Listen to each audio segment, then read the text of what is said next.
Good evening, everybody. It's October 9th. And so what does this mean? It means it's the 8-year anniversary of the Tubbs Fire. I'm sitting here in Larkfield Estates, this community, this beautiful community, Larkfield Estates, Mark West Estates, and so many more were decimated, burnt to the ground as a part of the Tubbs Fire and what we call the Sonoma Complex fires. 8 years later, it's amazing because you see that these communities have rebuilt. We worked our tails off to get the funding to be able to pave the roads, to be able to create sidewalks where there weren't any. We have 2 new parks going into this area, and it's so inspiring what we did with the block captains, putting community members who were fire victims into positions of leadership to really design and build out how they wanted to rebuild, and leading people like me and others who are public leaders, leading us in what recovery meant and what they needed to have happen. You know, at the same time, it's crazy and slightly ironic that here we're on the corner of Chelsea and Oxford Court, and just over to my side is still another example of how long it takes to rebuild communities.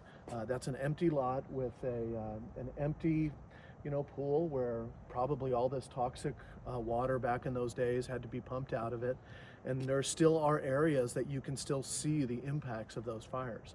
And it's a great reminder to know that those impacts are not just on the land, they're really in the hearts of all these amazing people who have risen up and have rebuilt homes or have built them, sold, new people moving in, but who are fighting to make sure that community is really the heart that drives the future of this area.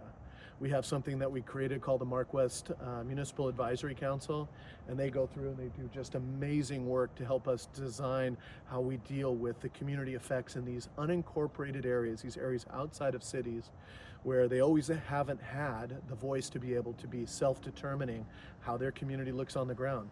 As a counter supervisor, this has been the most important and honorable work I've ever done in public service. We're in a position where many of these neighbors we know now more than ever. Many of them didn't know each other before the fires, but they, during rebuild, became a family and forged really progress.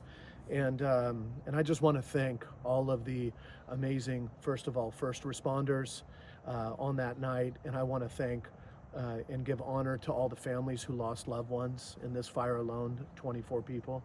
And I just want to also honor the block captains, the neighborhood meetings.